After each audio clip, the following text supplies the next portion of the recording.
Bueno, bienvenidos a un nuevo programa de Crisis y Conflictos del siglo XX, aquí en Tele1, dirigida por Juan Manuel Suárez Pinto, con los colegas Raúl Canicova y Héctor Juliano.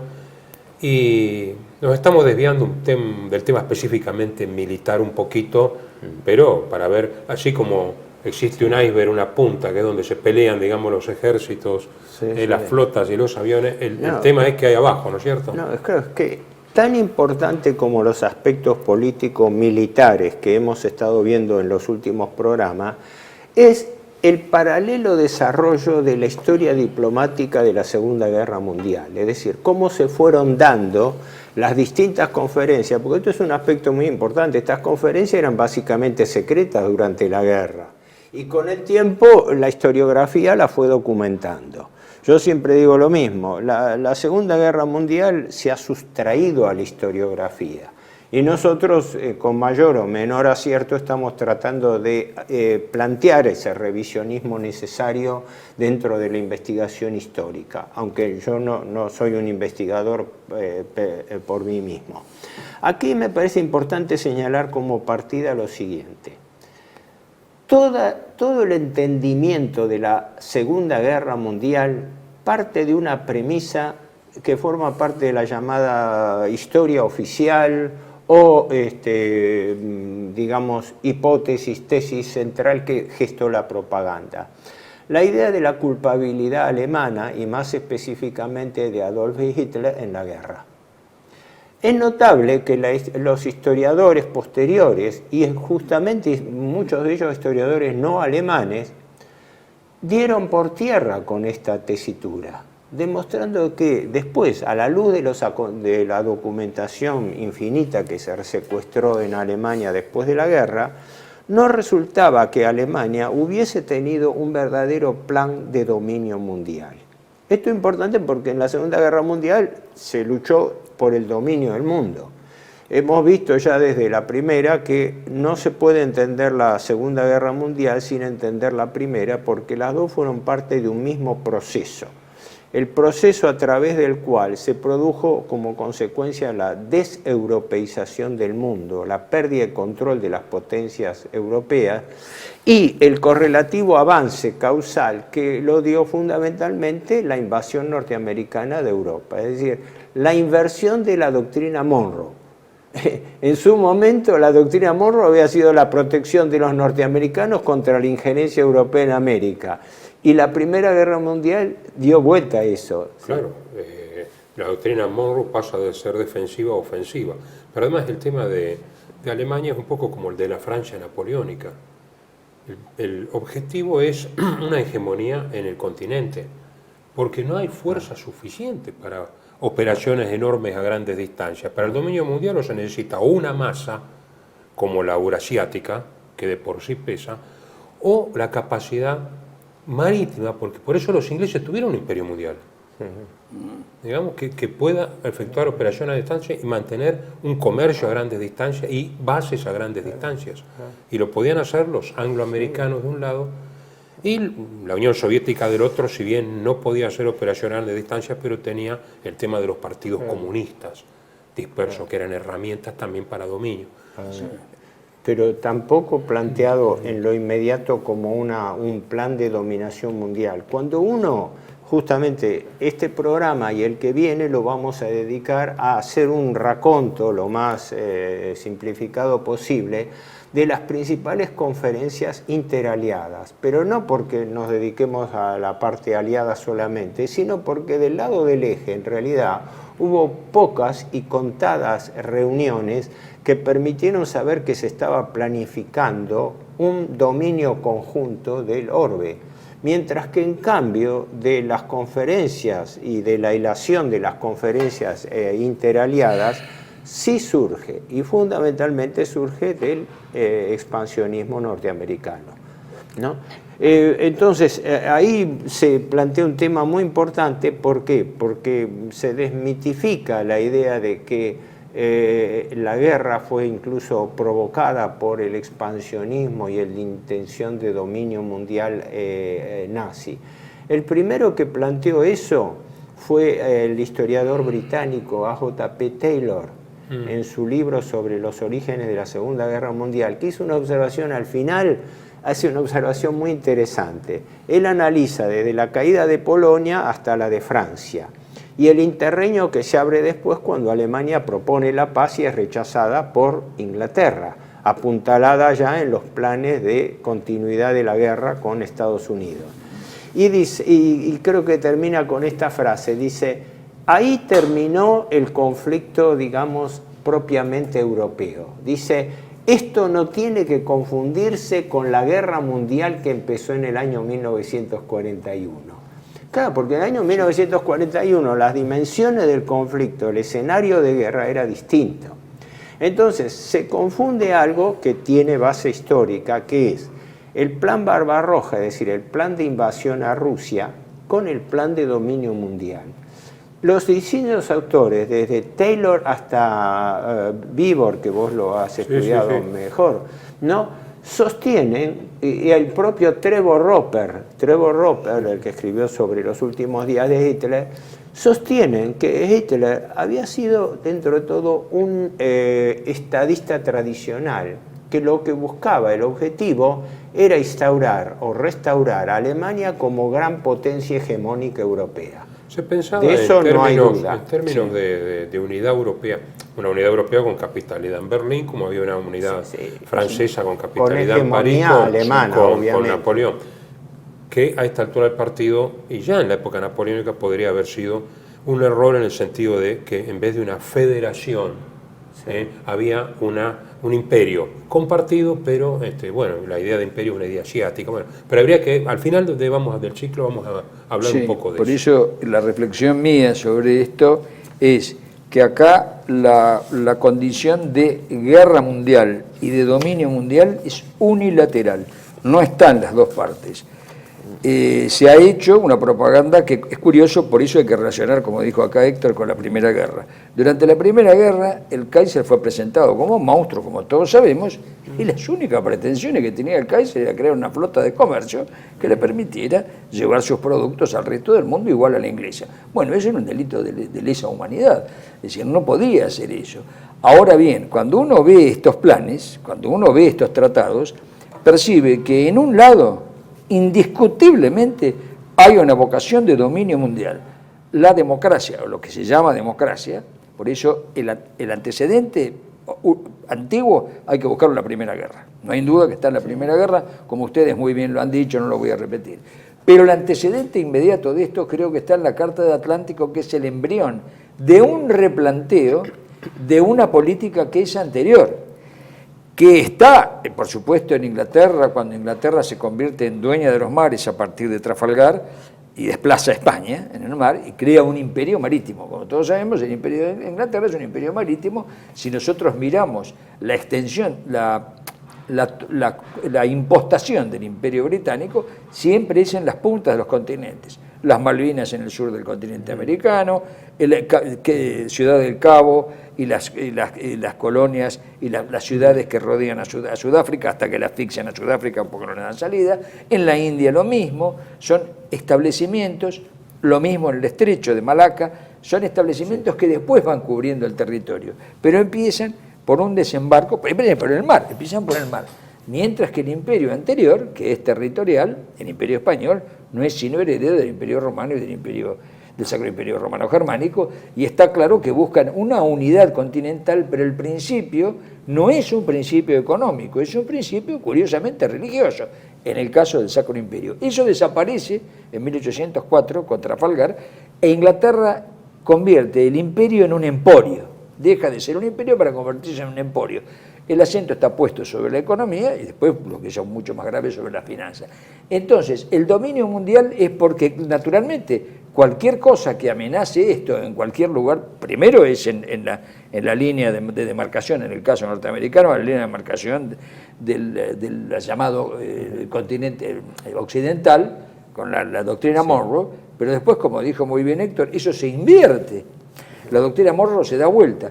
Carlos Pereira, que la ha estudiado minuciosamente, dice: hay tantas doctrinas Monroe como necesidades tuvieron los norteamericanos, porque él la limita a lo americano. Pero es cierto que esta unión con Inglaterra, muy bien manejada por parte de Inglaterra, no se puede negar, produce este efecto.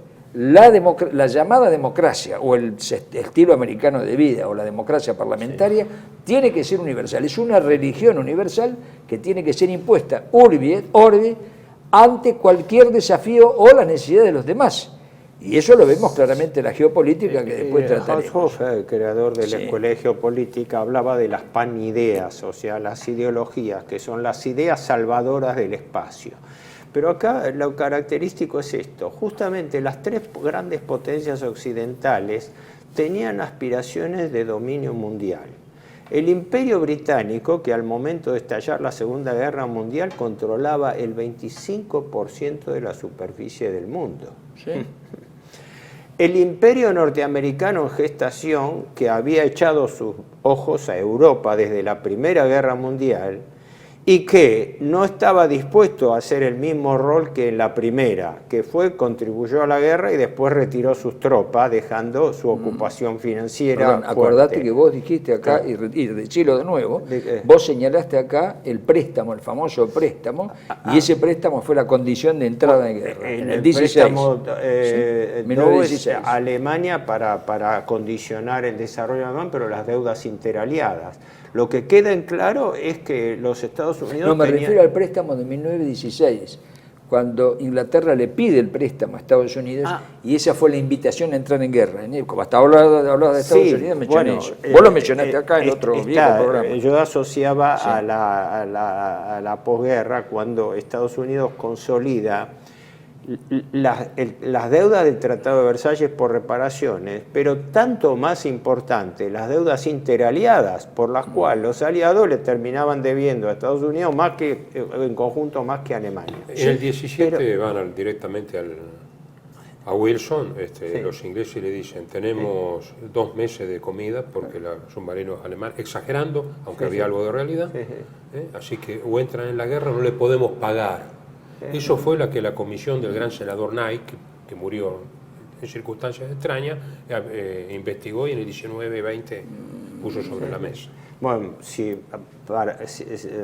no abundando demasiado porque nos apartamos del tema, pero lo mismo pasó con la ayuda necesaria a la Rusia zarista, que el banquero Jacobo Schiff de Kuhn-Loeb y compañía, cuando los ingleses intermediaron para que le dé un préstamo desesperado, porque ya en el 17 se caía la dinastía, puso el veto expreso de que si la banca norteamericana, o por lo menos la banca le prestaba a Inglaterra, era bajo la condición expresa, dijo él, que ni un solo centavo, ni un solo penique fuese a parar a la dinastía rusa, porque él era un antizarista a muerte, además era emigrado de Rusia y todo.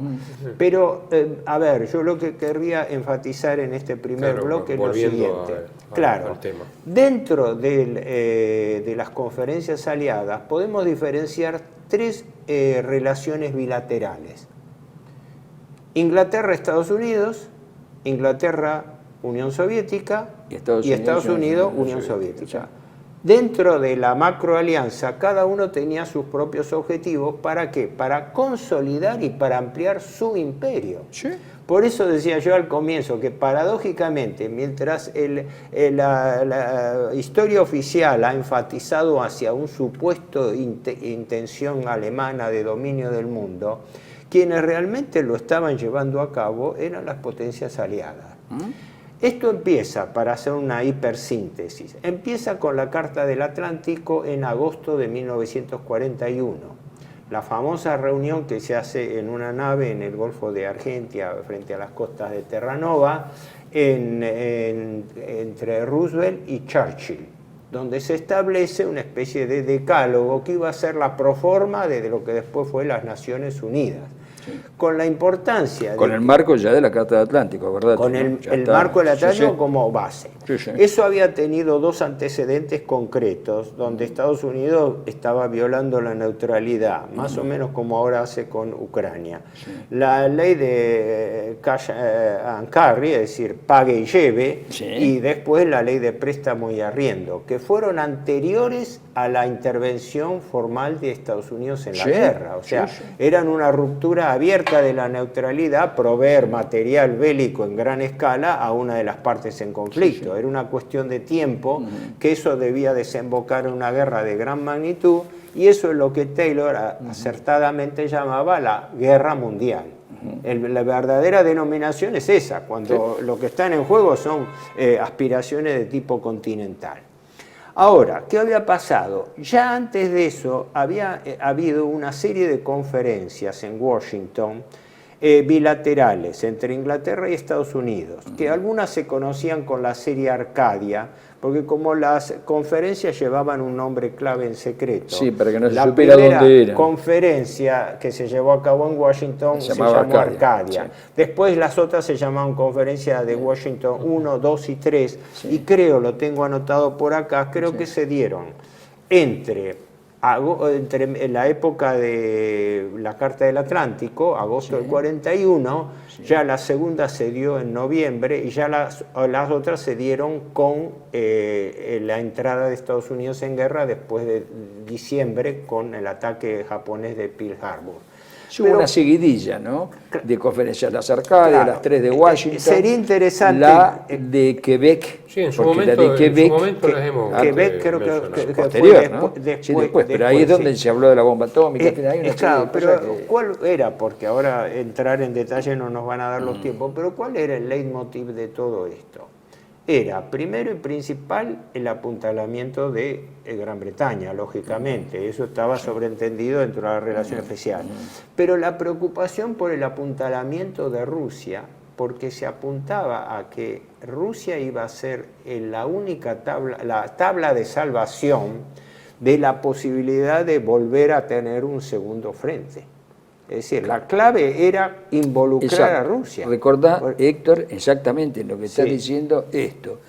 La posición del hombre que estaba en el núcleo de estas negociaciones, que era Lord Robert Fancytart.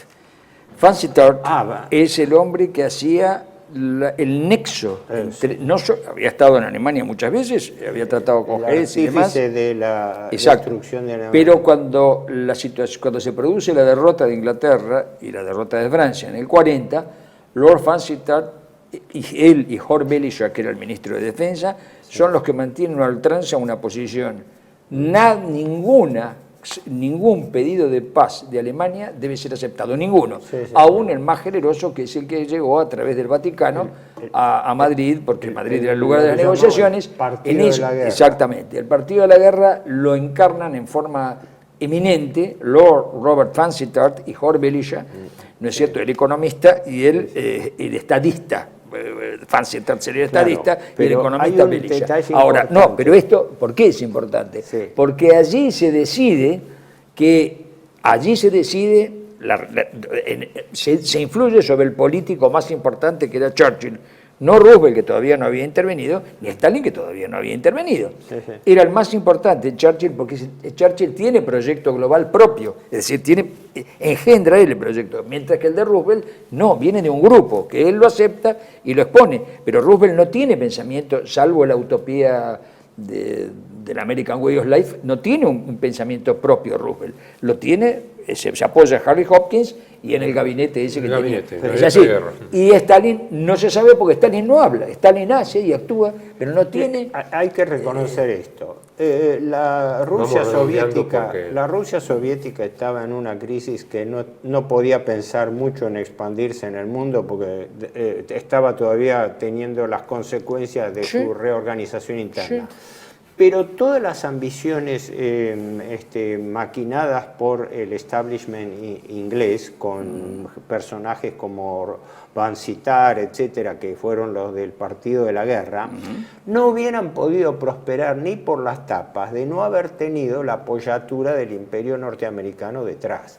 Y eso, como Exacto. lo hemos hablado en programas anteriores, venía de que cuando Estados Unidos encara el gobierno Roosevelt, el New Deal fracasa en el año 1937, Sí. y ahí entra a jugar el mismo artífice, el mismo banquero que financió y organizó la economía de guerra norteamericana en la Primera Guerra Mundial con Churchill, Bernard Baruch. Sí. Que crea el WIR, la Junta de Empresa de la Defensa, donde empieza a planificar la guerra por la cual Estados Unidos levanta su economía. Para salir de la crisis, claro. Gracias. Bueno, eso Vamos al próximo, lo- sí, en el lo próximo. continuamos Sí, en sí, otro bloque. pidiendo sí, que- sí.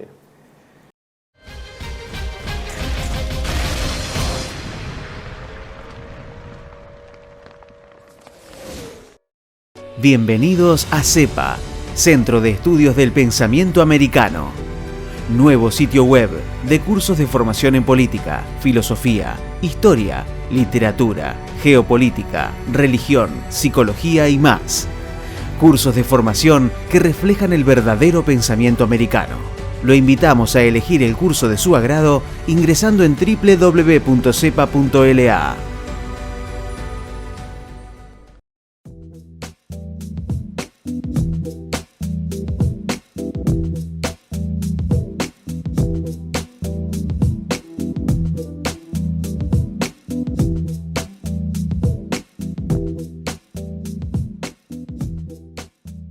Decir siempre la verdad primero tiene un precio.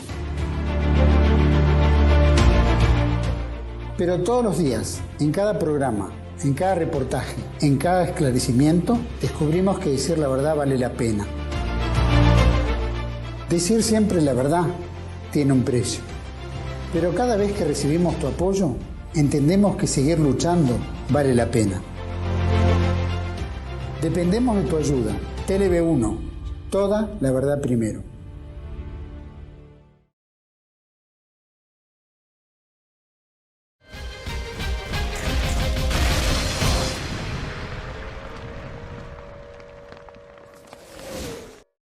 Bueno, continuamos entonces en este teje y maneje Sí. de la diplomacia oculta. Decíamos al finalizar el primer bloque, para completar la primera parte, digamos, las relaciones anglo-norteamericanas, que fueron clave desde el punto de vista que Inglaterra per se no podía operar si no era con el potencial norteamericano detrás, ¿no?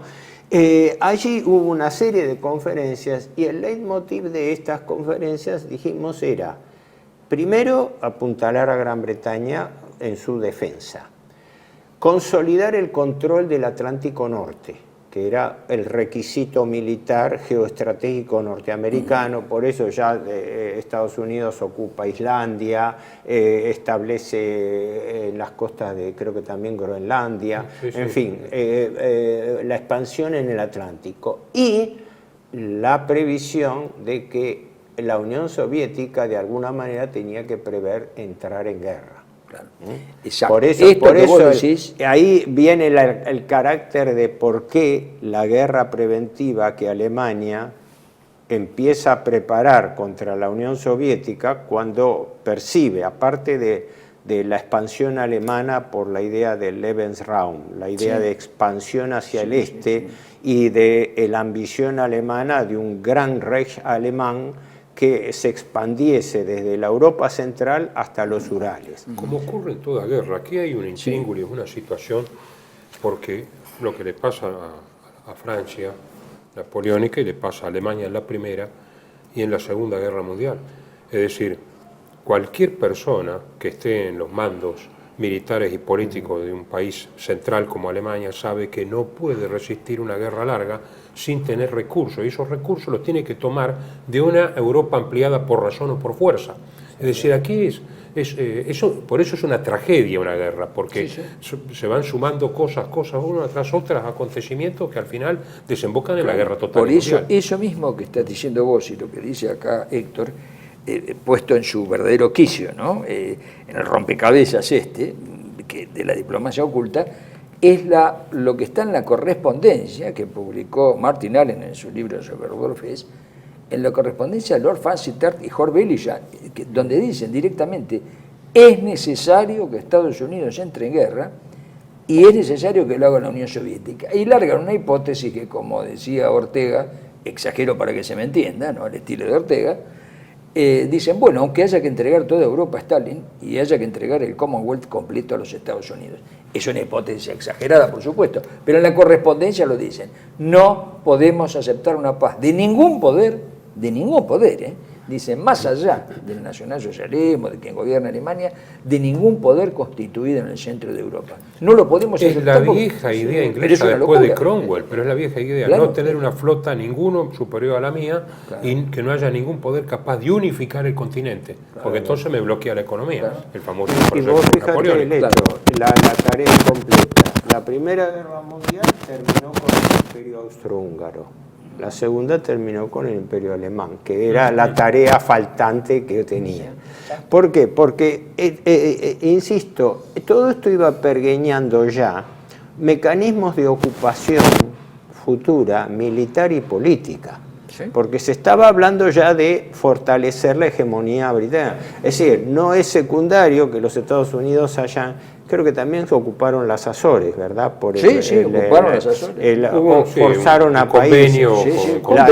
Forzaron a Salazar a dar prebendas. Usaron el acuerdo de 1706, el Tratado de Methuen, para imponerle a Salazar esto, y Salazar lo tuvo que aceptar. Y el caso que de las, y tuvo que rechazar Islandia y de las Islas Faroe, que eran danesas, y parte de Groenlandia. O sea, ¿qué quiere decir? Que el embajador danés en Washington lo hizo unilateralmente sin consultar con su gobierno. No, porque con el argumento de que su país estaba ocupado, pero justamente Dinamarca, cuya corona no se exilió. No, la corona de Dinamarca tuvo y mantuvo su administración política nada más que en el documento diplomático dice que el embajador danés no consultó, lo hizo unilateralmente, lo cual es una cosa insólita, ¿no? Es insólito eso. Ahora, para completar este tema, se podrían hablar muchas instancias de cómo esto fue tomando forma, pero a nivel de sintetizarlo,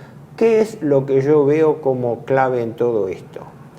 Que fue creciendo la planificación de la idea de una guerra mundial. Quizá lo que mejor tipifica esto es el título del libro de Eisenhower, La cruzada en Europa. Exacto. Es decir, darle a la lucha el carácter de una cruzada, donde conllevaba un aspecto que surge en una de las conferencias anteriores de Washington, la tercera conferencia de Washington, que fue la exigencia de que Alemania debía entregar a sus responsables de guerra para que sean juzgados por los aliados. Una pretensión que había existido ya en la Primera Guerra Mundial y no se había cuajado porque era demasiado pesado, digamos, entregar un Kaiser, porque todavía la monarquía pesaba. Exiliarse sí, pero no. Pero fíjate, justamente en un momento, estamos hablando del 42, pensar en exigir a una potencia que en ese momento todavía estaba victoriosa y todo, pedirle la proforma de lo que sale después la fórmula de Casablanca, la rendición incondicional, era la muestra más evidente de una guerra total y por ende una guerra mundial. Porque si vos te vas a pelear con alguien a quien le pedís rectifique, retire sus tropas, haga eso, es una cosa. Pero si le decís, no, señor, usted se tiene que rendir incondicionalmente, es como decir... Si me permitís, textualmente, la conferencia de Casablanca, aquí está el documento, ¿no? Sí. El 24 de enero, supongo, del 43, ¿no? Sí. La paz puede venir al mundo solo por la total eliminación de Alemania y Japón como poderes de guerra, ¿no? La eliminación de Alemania, Japón e Italia como poderes de guerra implica la rendición incondicional. Solamente de este modo se podrá asegurar razonablemente el futuro de la paz mundial. No hay medio de destrucción, no es el medio no significa que haya medios de destruir las poblaciones de Alemania, Italia o Japón. Sí significa la destrucción de sus filosofías y en todos los países que están basados en la conquista y la subyugación de otros pueblos. Está muy clarito. Esto es más claro que la prosa de Eisenhower. En Eisenhower es importante el título, la prosa equivale a tomarse un closo de Valium, ¿no? Como escritor es pésimo, pero no olvides que fue testigo de Jehová. A lo que me refiero es de todas que maneras, lo de Eisenhower... Y las memorias de Churchill que disfrazan la cruzada, sí, no, pero Churchill, por supuesto, Eisenhower es honesto en el sentido de como sus luces son limitadas, la cruzada en Europa es un acto de fe. Y esto que acaba de decir, es real Horacio, política absoluto. Yo tengo los medios. Esto sigue en realidad a la doctrina de rendición incondicional y de aplastamiento de Grant y Sherman de la Guerra Civil. Es el mismo espíritu que aplica a Estados Unidos a partir de entonces. Primero el mecanismo de seguridad colectiva, la palabra, no queremos la destrucción de Irak. La palabra, el vocablo es de Grant, es Ulysses Grant en la guerra civil. Por eso yo creo importante esto señalarlo para los oyentes, para los espectadores. ¿Por qué? Porque esto va desmitificando la idea de que las potencias occidentales actuaban en defensa de, ¿no? Actuaban como una reacción. ¿Por qué? Porque quizás el paradigma de este acuerdo que demuestra empíricamente los hechos fue la misión GES. La misión GES proponía al adversario una alianza. ¿Sí? Porque la esencia del viaje de la misión GES era que nada menos que el secretario de la mano derecha de Hitler volaba a Inglaterra a proponerle una alianza sobre la base geopolítica de Alemania como potencia continental hegemónica en el continente, pero Inglaterra dueña y consolidada con el imperio, incluso con el apoyo y el respaldo alemán, hasta tal punto de que Alemania se abstuvo de reclamar las colonias de la Primera Guerra Mundial, que era la carta de canje para hacerlo. ¿Sí? Por eso digo, estos aspectos son importantes porque después se plasma en la conferencia de Casablanca, estamos hablando enero del 43, con lo cual ya se establece una especie de no marcha atrás. En respaldo de Roosevelt se decía que Roosevelt estaba obsesionado con una paz por separado que hiciese la Rusia soviética con Alemania. En efecto hubo alternativas después de militares. Sebastopol hubo incluso sondeos. Estuvieron las negociaciones en Suecia. Pero ya en el 43. Adán Kollontai, claro, todo eso. Pero ¿qué ocurre? Que una paz por separado le arruinaba los planes imperiales a Estados Unidos. Esto es importante. Porque ¿qué hubiera significado? Yo digo casi humorísticamente, ¿qué hubiera significado si Alemania y Rusia, por necesidad de ambos, porque ninguno de los dos estaba en buenas condiciones, hubiesen llegado a un acuerdo de armisticio? El discurso anglo-norteamericano se quedaba como colgado de un pincel. Que ellos iban a seguir unilateralmente una guerra en el oeste cuando Alemania iba a tener nuevamente la posibilidad imposible. Volvés a lo de Lord Fancytort y lo de Horbelisha, donde dicen, bajo nada debe ser aceptado. Y dicen, pero ni aún las condiciones razonables que Churchill en algún momento evaluó, porque Churchill evaluó, lo nombró a Little Hart asesor. Y en la correspondencia, vos lo debés recordar, pues yo te di ese libro. De Allen. Sí, el de Martin Allen. Sí. Ahí directamente se ve, Berisha y Fancytort dicen, hay que convencerlo a Winston que finja aceptar condiciones de paz, pero que no acepte ninguna. No podemos aceptar ninguna. Tiene que entrar Estados Unidos y tiene que entrar la Unión Soviética en guerra. Por eso, aunque haya que trasladar el gobierno a Canadá, lo dicen ellos. Es que la maquinaria de guerra mundial se puso en marcha ya antes de que ocurriese el bombardeo de Pearl Harbor, a través de la ruptura de la neutralidad fáctica de Estados Unidos y la previsión, la planificación de que ahí la Unión Soviética, el sistema, la potencia comunista, iba a jugar un rol determinante dentro de los planes de la potencia capitalista. No es menor el tema. Aquí tengo una perlita al respecto, que ustedes saben que desde el 25 la dinastía Pahlavi 1925, sí. Claro. El Shah Irán, Reza Pahlavi Irán. era, digamos, tenía un Irán independiente, muy condicionado por las Reza distintas uno, potencias. Reza Reza uno, Reza uno, primero, sí. Reza primero. Cuando estalla la guerra, porque había un sentimiento antibritánico en general en Irán, Sí, sí. él no es que se alinea con el eje, pero tiene ciertas simpatías y van oficiales técnicos alemanes Sí. a Irán. Entonces había una operación ruso-británica de ocupación. ¿Por qué? Irán es importante desde el punto de vista del petróleo y además el ferrocarril transiraní por el suministro. Que después podemos volver un poco con el tema. Pero entonces, Reza Pahlavi I le manda una carta a Roosevelt. Bueno, primero le llama al embajador soviético y al embajador inglés y dice, ¿qué pasa? Y no saben qué respuesta darle. Porque usted está alineándose con Alemania. Yo no tengo más que... Son ciudadanos alemanes.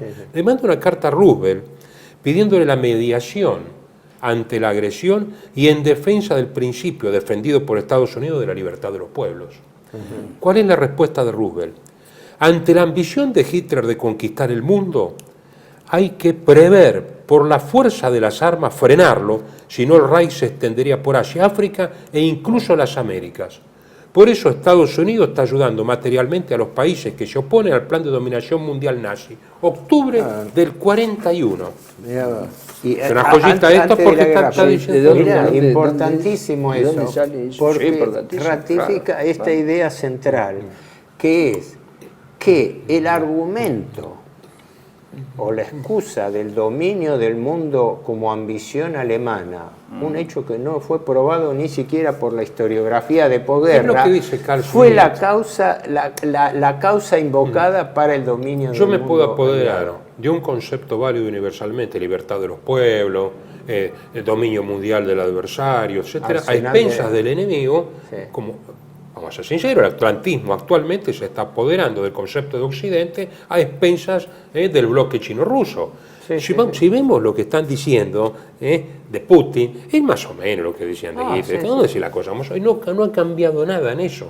Sí, no sí. se puede tolerar Hay una Eurasia hay unida. una regla. Estados Unidos siempre intervino en las guerras violando previamente la neutralidad frente a las partes en conflicto, como está ocurriendo ahora en Ucrania. Sí, sí.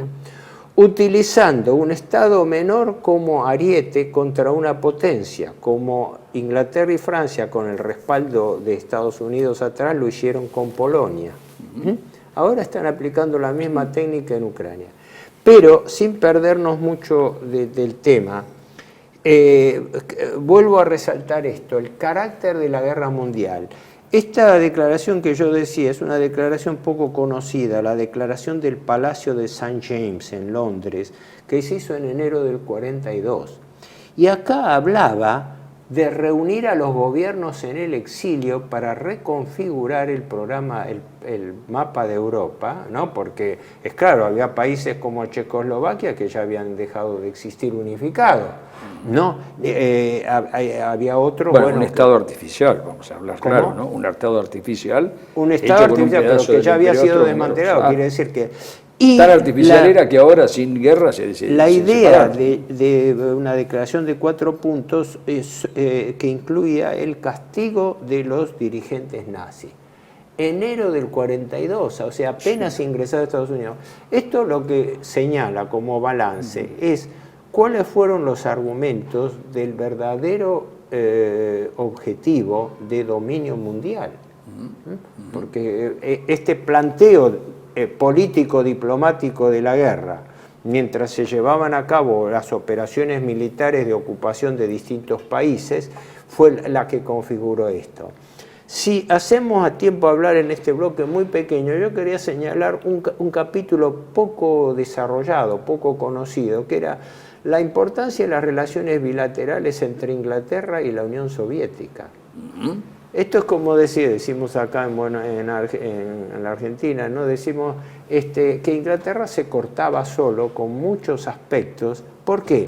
Porque la preservación del imperio y en particular la geoestrategia británica en el Mediterráneo corrían por separado. El teatro del Mediterráneo en principio no era objetivo de los norteamericanos. Los norteamericanos tenían presente la idea tradicional de que el día que se produjese iba a ser la operación Overlord, la conquista de Francia, Alemania. En cambio, de Inglaterra y Rusia, concretamente Churchill y Stalin, establecieron un vínculo mucho más cercano de lo que parece, a consejo del Foreign Office y de gente como Van Citar y otros más. Aunque, ojo, el artífice que estuvo allí entre bambalinas desde el comienzo de la guerra fue el embajador norteamericano Averell Harriman, que después tuvo un largo derrotero. Fue algo así como el Kissinger de la época, ¿no? Y Harry Hopkins, que era Harry Hopkins es el utópico, el que provee la idea abstracta, o el Brzezinski. Harry Hopkins es el Brzezinski, con menos talento que Brzezinski. Y quizás con el menos cerebro cultura de Roosevelt, el cerebro, exactamente, verdadero sí, cerebro por eso, de con Roosevelt. menos cultura que Brzezinski. Y el Kissinger es Averell Harriman, sin duda, Ahora, sí, porque está detrás de todos los tratados. Redondeamos aunque sea apretadamente, porque para señalarlo. Hubo 4 conferencias anglo-rusas, anglo-soviéticas, durante el periodo que va desde antes de la guerra, porque apenas Alemania invade Rusia con la Operación Barbarroja en junio del 41, inmediatamente Churchill pone a disposición de recursos. Inglaterra estaba lejos de poder ayudar en gran escala a la Unión Soviética. Lo que hacía o lo que prometía era por el respaldo del potencial norteamericano que tenía atrás. Pero dentro de eso, la preocupación británica con los rusos siempre estuvo en lo mismo, en salvaguardar que la expansión soviética no apuntase al Mediterráneo. Por eso la preocupación por Yugoslavia, los Balcanes en general, 43, y su pieza clave, que era Grecia. Y discutir mano a mano lo de Grecia, que lo discutieron con Stalin, claro, mano a mano. La defensa de la línea y el canal de Suez, que era la ruta a la India y todo. Es un capítulo que, bueno, no por vamos eso a le tener entregó aquí el norte tiempo. de Irán a Stalin ¿Cómo? en el 41. Sí. Con tal de distraerlo, digamos. Y que le dejara a Grecia libre, claro. porque el Partido Comunista griego, había una guerrilla comunista en Grecia, que Inglaterra se vio obligada a combatir porque le tiraban a los alemanes, Pero los ingleses. continuamos en el próximo bloque. Bueno, el próximo bloque, sí. porque si no ya están.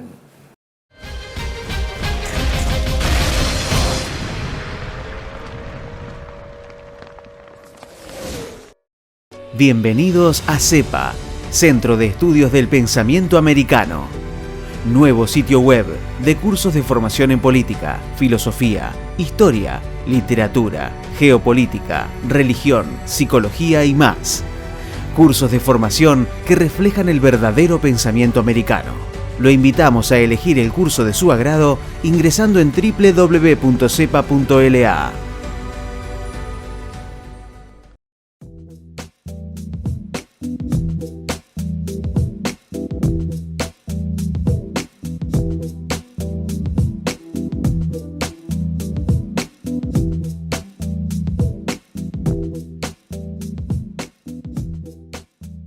Decir siempre la verdad primero tiene un precio.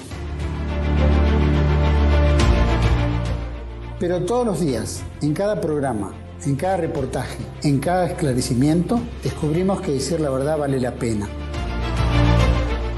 Decir siempre la verdad tiene un precio. Pero cada vez que recibimos tu apoyo, entendemos que seguir luchando vale la pena. Dependemos de tu ayuda. TLB1. Toda la verdad primero.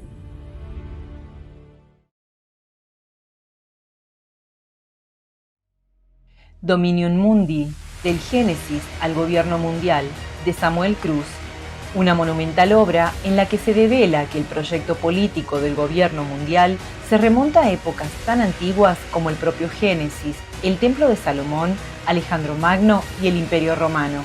Historias que tienen en común su temprano interés por el control del dinero, de las armas y de la narrativa, las herramientas predilectas de las élites dominadoras para moldear a las masas y llevarlas a aceptar una autoridad mundial. En esta, su segunda obra, el autor recopila y conecta los eventos históricos que han sido alejados del conocimiento público porque la verdad no es conveniente para los poderosos del mundo. Dominium Mundi, del Génesis al Gobierno Mundial, disponible en Amazon en formato físico y Kindle.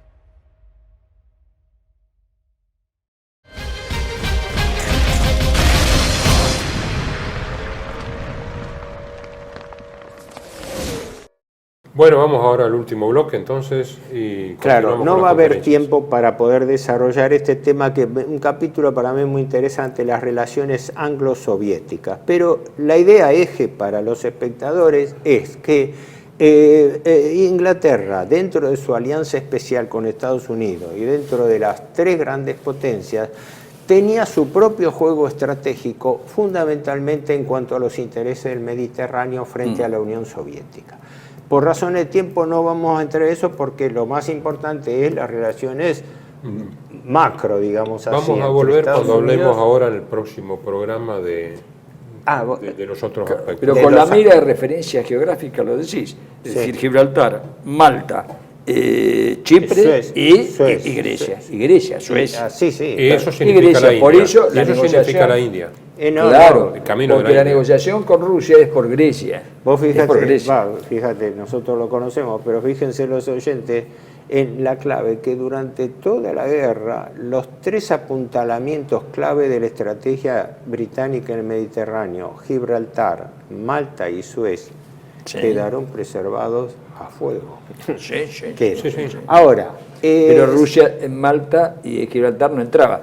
Pero en Suecia sí hacía un acuerdo con Turquía primero y segundo por el tema de Grecia. El tema turco lo vamos Porque a tocar en Grecia el próximo estaba- programa. lo vamos sí. a ver. Claro. Vamos a ver ahora. Redondeo esto porque el hecho más importante que no se nos tiene que pasar es la conferencia de Teherán en noviembre del 43. La de Casablanca había sido bilateral, Churchill-Roosevelt.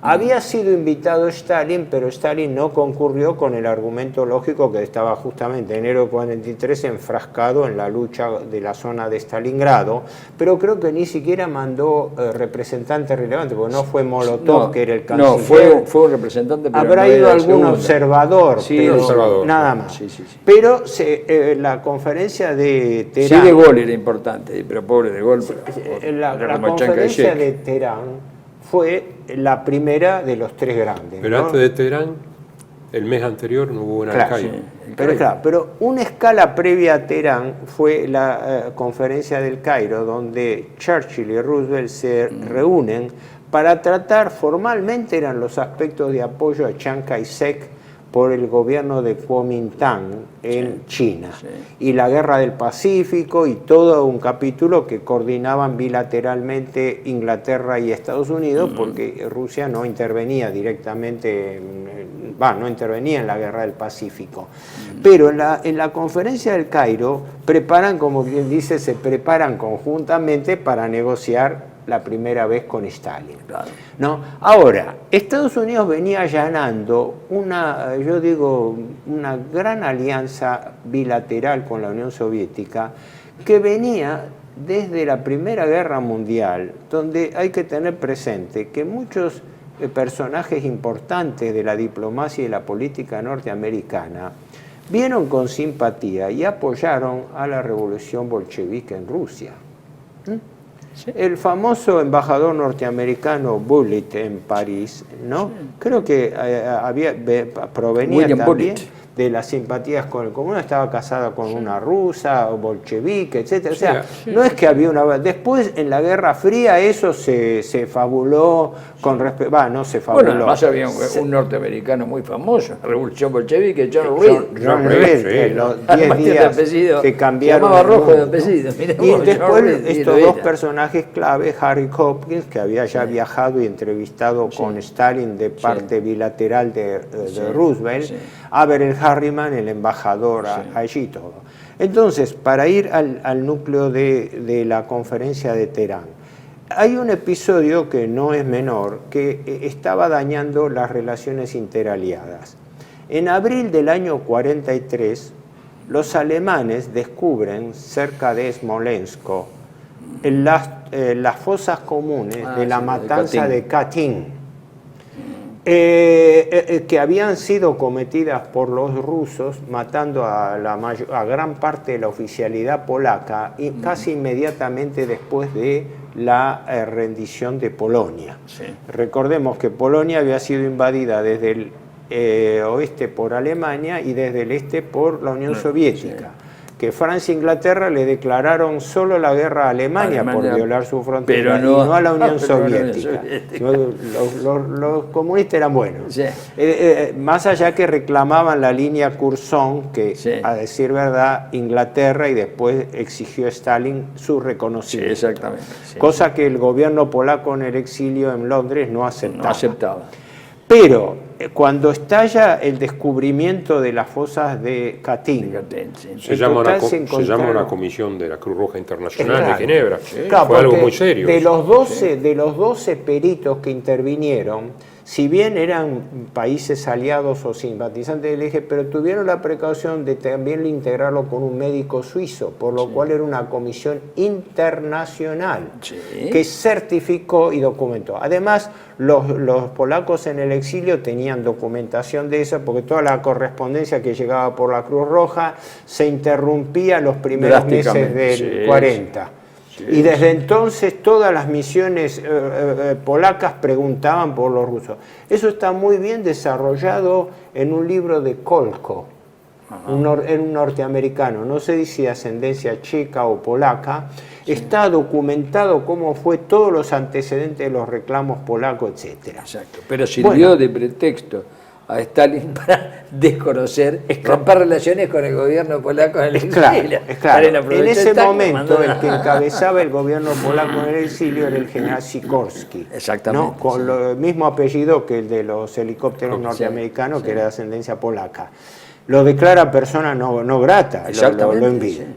Cuando Sikorski vuelve, no sé si la fecha fue de agosto o septiembre, cuando vuelve de haber hecho una visita a las tropas polacas que estaban en Palestina, que Anders había estado antes en Palestina, vuelve, hace una escala en Gibraltar.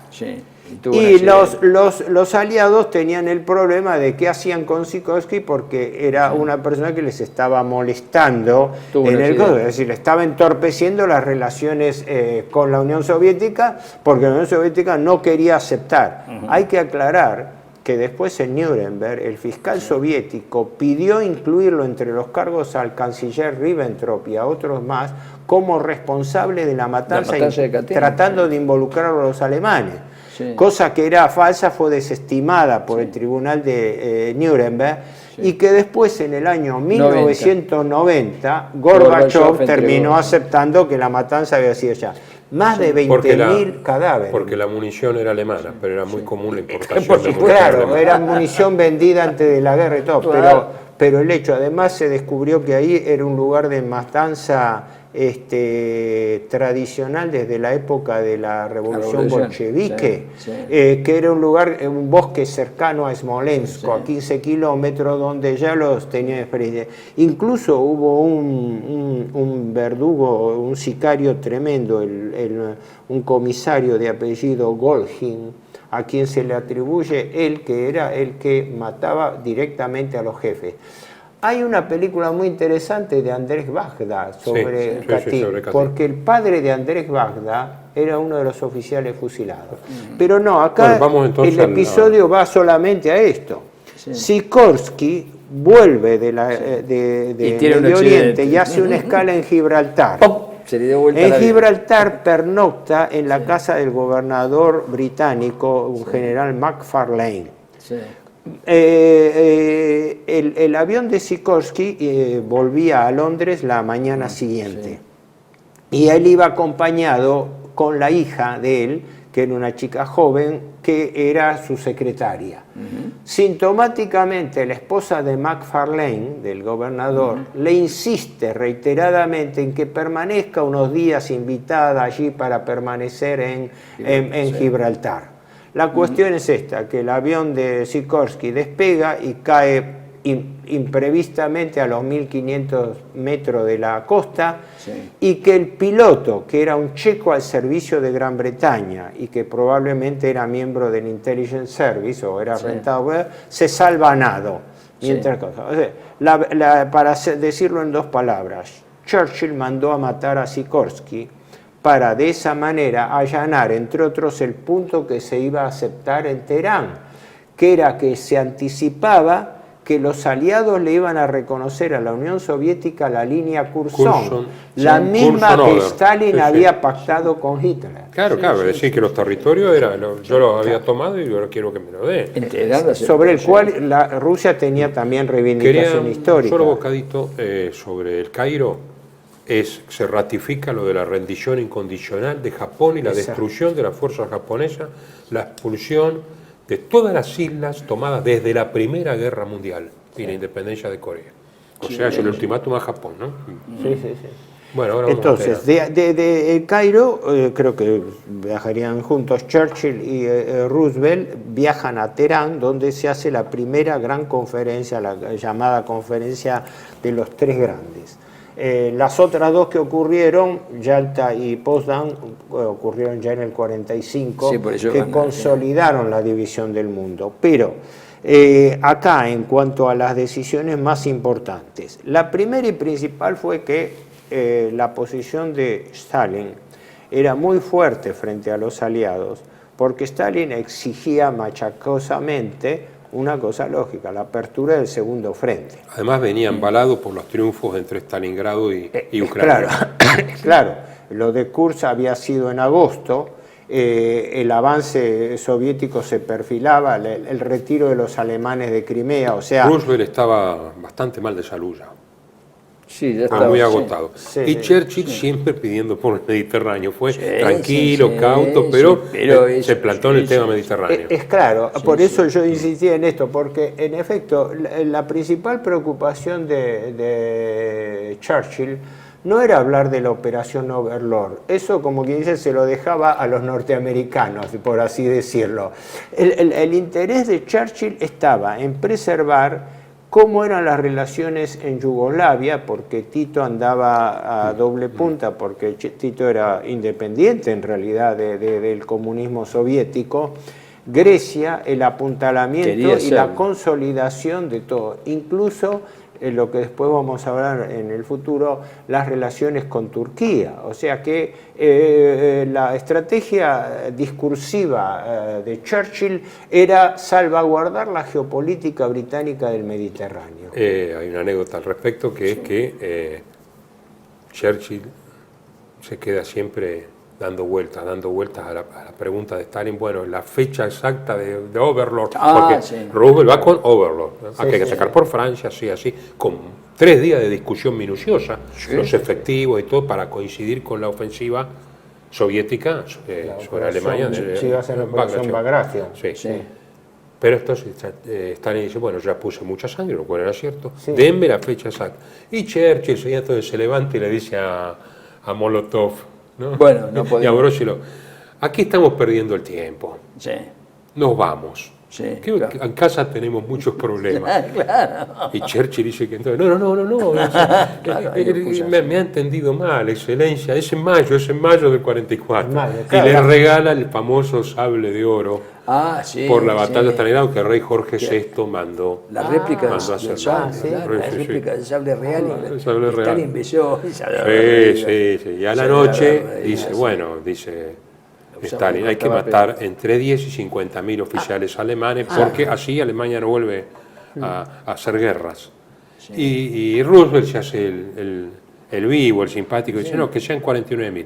Y ahí Churchill se levanta y dice, no, que sean juzgados solamente los culpables políticos y los altos jefes, porque los demás pelearon por su nación. Sí, yo, no se yo puede tenía, disfrutar a la ver, persona yo que pelea tenía, en persona, sí, sí. Eso corregime dice si yo entendí mal, que las memorias del hijo de Roosevelt, Elliot Roosevelt, que no sé qué título tienen, él Así habla, lo veía mi padre. Así lo veía mi padre. Él narra que en un brindis, que era ese de la conferencia de Teherán, la poscena, ¿no? Stalin dice, yo propongo que cada uno de nosotros cuando termine la guerra tenga una cuota para matar sin juicio previo 50.000 alemanes a discreción, oficiales, dijo, arbitrariamente. Que sean militares, sí. Se supone que y que Roosevelt, ido porque ya en ese momento tenía problemas de lucidez, dice que tenía una sonrisa neutra, y que el que reaccionó fue Churchill diciendo no, porque los británicos y norteamericanos estaban pensando en el macro show del juicio a los derrotados, ¿no? Sí, más europeo y vivo en eso quería en realidad incorporar a Alemania después contra la Unión Soviética. Churchill quería incorporar, instrumentarla, claro, por supuesto. Y Stalin le dice, por eso excelencia, es una broma. Insisto en más allá de la simpatía o aversión que nos provoque Churchill, es decir, en que Churchill es un realpolitik, en cuanto Roosevelt no es él. Roosevelt es un utópico que recurre a sus asesores. Sus asesores le encaminan su utopía, su utopía. La culpabilidad de Roosevelt fue su decrepitud. Sí, pero decrepitud mental. El famoso libro de los dos médicos franceses, Acoche y Resnick, sobre que fue traducido de dos formas. Los enfermos que nos gobernaron fue la segunda edición, pero el primero era el poder y las enfermedades, donde pasa revista al coso. Pero yo me acuerdo que cuando leí el diagnóstico que estos dos médicos, es un libro que se consigue, creo que es Los enfermos que nos gobernaron, en la segunda edición, pasa a revista a todo el mundo, desde Hitler a Stalin, a cada uno le hace una radiografía clínica, porque los tipos eran médicos franceses.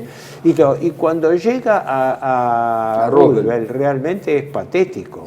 Porque Roosevelt había tenido derrame cerebral, aparte de haber sufrido parálisis, eso fue en el 20 y progresivo, pero la afectación que no se conocía de Roosevelt había sido que él había tenido sucesivos derrames cerebrales, o por lo menos un derrame cerebral, que lo dejó muy limitado y consecuentemente inhibido de participar en reuniones largas, que fue lo que después... Churchill sostenía que el problema de los derrames cerebrales de Roosevelt eran como consecuencia de su falta de lectura. Decía que en realidad le dice a De Gaulle le dice que el nivel cultural de Roosevelt y de Harry Hopkins es absolutamente deplorable. Dice, esto en Europa no sería tolerable. Roosevelt era un hombre de no lecturas. Hay 20.000 anécdotas sobre el tema. No era un hombre lector. No era un hombre lector, era un hombre que tenía... MacGregor Burns, el biógrafo. ¿Perdón? MacGregor Burns, el biógrafo, también dice que era un hombre muy de tomar la decisión de acuerdo a la consulta. La lectura de él era la consulta. La consulta, Teder, Dreyer, el otro, el almirante King, el almirante King. Insisto, más allá de nuestra opinión de Churchill, cuando vamos a ganar los 7 volúmenes, no era un hombre culto. Me acuerdo que tenemos 5 minutos para completar el tema de la conferencia. El almirante Dönitz, en sus memorias, 10 años y 20 días, él atribuye que Churchill tuvo una influencia psicológica determinante en Roosevelt, justamente mencionando algo de eso, de que la visión, la capacidad mental de Churchill excedía la de Roosevelt. Está en línea con lo que estaban diciendo ustedes, es decir, y eso ratificado por esto que me llamó la atención, lo del libro de Resnick y Acoche y Resnick, sobre las limitaciones de... en este libro Roosevelt, que vos mencionás, muy interesante, no se hace mención al cerebro. Vos sabés que Roosevelt tenía un cerebro suplementario, Eleanor Roosevelt.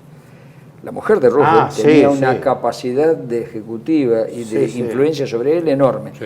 Estaba el equipo que lo asesoraba, cuya cabeza visible era Harry Hopkins, ¿no es cierto? Que eran hombres sin cultura. Eleanor Roosevelt presumía de cultura, por eso aparecían los conciertos y demás, ¿no? Hay una grabación de Pedro el Lobo de Prokofiev donde ella es la relatora, además. Eleanor Roosevelt tenía un carácter muy fuerte y en ese aspecto Muy tenía una contenedora influencia del enorme. marido, sí. Y además influía sobre él, ella. En concreto, lo importante de la conferencia de Teherán, entonces, es, más allá de ratificar el tema de rendición incondicional, es, le aseguran a Stalin la libertad de maniobra en Europa Oriental y que lo iban a apoyar en la guerrilla en Yugoslavia, cosa que después la pelean. Y sobre todo el segundo frente, que iba a ser en la primavera del 44. Tal impide que se influya sobre Turquía para que entre en guerra. Y como siempre, Churchill dice, bueno, vamos a ver, pues si entra en guerra, ¿cómo se compromete? Eso lo vamos a tratar en el próximo programa. Y ya ¿no? lo vamos a... Turquía, sí. Porque Ahora, estamos terminando. Y el tema polaco. Que Sí, fue la línea también que se Kurzonover, definió así, decía, ahí le con largaron gran la mano a protesta, Polonia. con gran protesta del gobierno polaco en el exilio. Claro, porque le piden además lo que los polacos no pedían. Es muy curioso. Stalin dice, sí, yo me quedo con la línea Curzon, pero le doy a Polonia hasta el Oder. Ya se habló de la línea del Oder, o sea, exactamente, estaba pero los la polacos, proforma claro, de división de pero Alemania. el gobierno Sikorsky decía, no, nosotros no pedimos eso. No, nosotros no pedimos eso. Pedimos lo nuestro. Claro, pedimos lo nuestro porque si no, ¿sabés por qué? Hay una cuestión práctica en esto. Si nosotros pedimos parte de la Prusia Oriental y de la Silesia, que lo vamos a pedir, ya nos quedan 5 millones de alemanes en la posición que estaban, expulsarlos es otra cosa, Claro. 5 millones de alemanes para gobernar. Si llegamos hasta el Oder-Nietzsche, tenemos 10 millones de alemanes para gobernar. Y esto puede crear un problema en el futuro. Eso pensaba el gobierno polaco en Londres. Perfecto. O sea, Sikorsky, ¿no? Seguiremos entonces en un próximo programa. Gracias.